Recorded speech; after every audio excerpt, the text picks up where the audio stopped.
기술도 아니고 개방도 아니고 계획도 아니다. 이것은 50년대에 게릴라 전쟁하는 식으로 경제 개발을 하겠다는 그 정신으로 돌아가지 않습니다. 그러니까 50년대로 돌아가자. 절대로 계획 개발을 하겠다는 선언을 김정일이가 했습니다. 그래도 불안하니까 이럴 때는 하는 수법이 있지 않습니까? 외부에서 긴장을 조성하는 겁니다. 그러니까 미사일 쏘고 전쟁이 임박했다 이런 식으로 계속 겁을 줘가지고 그러니까 내부적으로 더 참자 이렇게 나오는데 이제 여기에서 문제가 생겼어요. 이게 잘 먹히잖아. 이러다니까 이제는 최신 정보에 가면은 김정일 측근에 있는 사람들이 계속 김정일 보고 전쟁하자 하는데 전쟁을 합시다. 전쟁을 합시다라고 하는 사람 중에 김정일 충성파도 있지만 반대파도 그렇게 이해를 한다. 다 꿍꿍이 속이 있어요. 전쟁을 해서 이기면 좋고 지면 더 좋다는 거죠. 지면 김정일이가 날아갈 테니까. 또 북한 사람들이 생활 이 자체가 전시보다도 더 나쁘지 않습니까? 잘 사는 사람은 전쟁을 피합니다. 그러나 못 사는 사람은 차라리 전쟁이 일어나가지고 뭔가 뒤집어져야 살 길이 생긴다 이런 생각을 있습니다. 그러니까 북한 사람들의 마음속을 보면은 전쟁을 바라게 돼 있습니다. 실제 그렇게 이야기를 해요. 또 그게 맞아요. 왜냐하면 전쟁이 일어나지 않는데도 불구하고 1995년에서 5년 동안 북한에서 300만 명이 굶어 죽다. 6.25 사전 같은 게 한번 떠났다. 그럴 바에야 차라리 전쟁을 화끈하게 붙어가지고 우리가 지면 김정일이가 날아가고 우리가 이기면은 잘 사는 한국을 접수를 해버리니까 전쟁을 바라는 분위기가 이제 농담이 아닐 정도로 김정일을 상당히 압박을 하고 있다. 이런 구조가 지금 되어 있습니다. 이건 굉장히 위험한 상황이에요. 왜 위험한 상황이냐 하면은 이런 걸 한번 상상을 해보십시오. 어떤 친구들 사이에 어릴 때 이런 상황이 있습니다. 저쪽 소년들하고 이쪽 소년들하고 마주 앉아가지고 뭐 이렇게 서로 누가 힘이 세느니 뭐 하다가 갑자기 주변에서 우리 편에서 어떤 소년을 보고 우리 쪽에서 이 친구가 나가서 대표로 싸우면 반드시 이길 것이다 말이야. 이렇게 계속 부추깁니다. 그럼 이 소년이 제일 처음에 기분 좋다가 나중에 계속 부추기니까 힘이 없지만 한번 싸워봐야 돼요. 주변에서 부추기면 싸워봐야 됩니다. 지금 구조가 그렇게 이제는 김정일이도 사실은 북한에서 전쟁 제일 하기 싫은 자가 김정일이죠. 왜 그러냐? 이 사람 하루하루가 행복한데 하루하루 세상에서 가장 비싼 밥 먹고 하루하루가 독재자로서 살아가니까 그게 얼마나 신납니까? 전쟁 제일 하기 싫을 거예요. 그러나 주변에서 계속 전쟁하라 했고 본인도 계속 큰 소리 쳐왔는데 이제 와가지고 아무 얻는 것도 없이 갑자기 평화 쪽으로 갈 수가 없게 됐어요. 그래서 아마 6월 중이나 언제는 이게 충돌이 있을 거예요. 충돌이 있어요. 거기까지 왔으면 그럼 어떤 충돌이 있겠느냐. 이 서해상에서 어떤 충돌이 많이 일어날 거라고 봅니다. 그 이유는 육상에서는 어떻게 기각할 구석이 좀 없어요. 했다가는 강하기만 합니다. 육상에서. 또 이건 잘못하면 전멸되고. 근데 서해에는 여러 가지로 저 사람들이 유리해요. 우선은 백령도 같은 게 저기 인천에서 배 타고 한 4시간 가야 되고 상당히 고립대가 있고 보호선이 길고 그러나 해주에서 바로 바짝 붙어 있기 때문에 해안포로도 때릴 수가 있고 심할 경우에는 상륙도 할 수 있고 상륙전도 할 수 있고 이렇게 돼 있습니다. 지금까지는 99년 2002년 다 6월에 충돌이 있었습니다. 6월에 충돌이 있었는데 이건 함정과 함정끼리 서로 호화를 교환했어요. 그건 다 하나는 18분, 하나는 한 20분 만에 끝나고 그랬습니다. 이것은 그러니까 전면전으로 확보될 수 없는 것인데 그게 그 정도가 아니고 북한에서 해안포를 쏜다.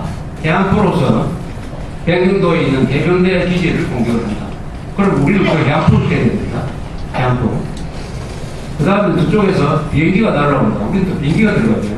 이렇게 해서 에스컬레이션이 될 수 있는 구조가 많습니다. 또 함정도 대형 함정이 동원돼가지고 그야말로 옛날에 2차 세계대전 때 봤던 무슨 한포와 한포의 대결도 있을 수가 있어. 이렇게 해서 무력 충돌이 있다고 봐야 된다. 그 다음에 이제 핵이 등장하죠. 개성공단이라는 이 두 개의 골칫거리가 있습니다. 개성공단을 지금 우리나라에서 한 110몇 개 기업이 들어가 있어요. 거기에 투자하는 금액은 우리 공장 하나 짓는 것 정도도 안 됩니다. 그동안 투자한 게 북한에 투자가 다 합쳐서 10억 달러인데 1조가 안 됩니다. 근데 북한으로서는 커요. 거기서 일하는 노동자가 4만 명이 넘습니다. 4만 명. 그러고 60달러를 받습니다. 북한에서 한 달에 60달러라는 것은 어마어마한 돈이에요. 물론 그게 다 자기 포켓으로 가지 않고 중간에서 다 거기 대부분이 노동당으로 갑니다만 그래도 근데 북한에서 1달러 가지고 있으면 암시장에서 바꿔가지고 그게 월급이 돼요. 월급이 1달러인 암시세로 곳에서 60달러를 받고 있다. 60달러. 이러니까 북한 쪽에서 함부로 문을 닫기도 어렵게 됐습니다. 이 개성공단은 북한의 골칫거리입니다. 계륵입니다. 계륵. 자, 이렇게 해서 작년에 김정일이가 몇 분 정무원에 대해서, 정무원은 이 주민들 먹고 살리는 것을 책임지는 그 북한의 내각이죠. 내각에 대해서 개성공단을 차라리 없애버리라고 몇 분 이야기를 했답니다. 저 개성공단을 두고는 이 북한 사람들이 마음이 계속 바뀐다. 더구나 4만 명이 거기서 일하니까 그 사람들이 이불을 가지고 계속 확산시키니까 이게 분위기가 나빠지고 있다. 개성공단을 차라리 폐쇄를 하자라고 했는데 정부는 또 주민들 먹고 살리고 하는 이 문제를 해결해야 되는 입장에서는 그걸 받아들일 수가 없어가지고 여러 가지 이야기로 그것을 늦추고 있다는 거예요. 늦추고 있다는 거예요. 그런데 우리나라 입장에 봐서도 이건 고민거리입니다. 북한의 고민거리이기도 하고 한국의 고민거리입니다.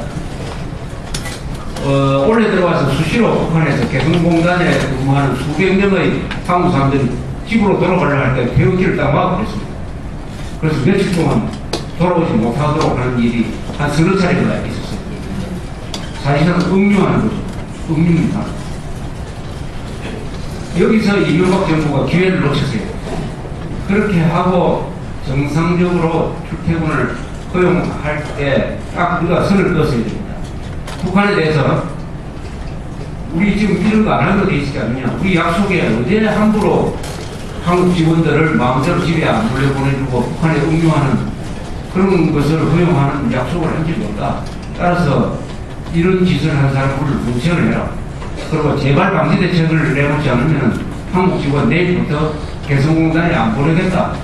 이렇게 선언을 했어야 했어요. 그런데 이명박 정부가 대결하는 것을 두려워하다 보니까 과거에 없었던 걸로 하고 또 보내기 시작했어요. 그러다가 한 사람을 딱 잡았어요. 그 사람이 무슨 죄진 것도 없습니다. 자기가 평소에 어디서 외국에 있을 때 알던 여자가 어디 있는지 좀 알아봐달라 이런 부탁을 했다가 올 코트를 잡아가지고 딱 응유를 해가지고 그 응유할 수 있느냐면 절대로 없어요. 그런 문제가 생기면 반드시 남한으로 추방을 하도록 약속이 되어 있습니다. 약속이 있어요. 약속을 어기고 있는 것입니다. 그렇다면은 거기서 또 한 번 이명박 정부가 기회를 놓쳤어요. 앞으로는 절대로 안 보내겠다 해서 안 보냈어야죠. 그런데 계속 보내고 있습니다. 지금도 보내고 있어요. 또 얼마 전에는 북한에서 임금을 올려달라. 지금까지 약속 다 폐기한다라고 선언을 했습니다. 거기에 대해서 이명박 정부가 또 아무런 대응 조치를 하지 않고 있습니다. 이런 상황이 가다가 서해에서 교전 사태가 났다 하면은 일단 북한은 휴전선을 봉쇄합니다. 그럼 북한에 200명, 300명, 많을 때 500명의 한국인 직원들이 응유가 되는 겁니다. 개성공단에. 그 상태에서 한국이 북한에 대한 보복 공격을 할 수 있느냐? 만약 보복 공격하면은 가만 안 두겠다. 우리 잡아놓은 한국 사람 가만 안 두겠다고 나왔을 때 우리나라가 어떻게 하겠느냐? 손발이 묶이는 거 아닙니까? 이 개성공단 사태를 왜 이런 식으로 방치하고 있는지 저는 잘못 이게 진행이 되면은 이게 이명박 대통령 하야하라는 이야기까지 나올 정도로 아주 우습게 될 가능성이 있습니다. 여러분 생각해 보시오. 서해 사태가 났다.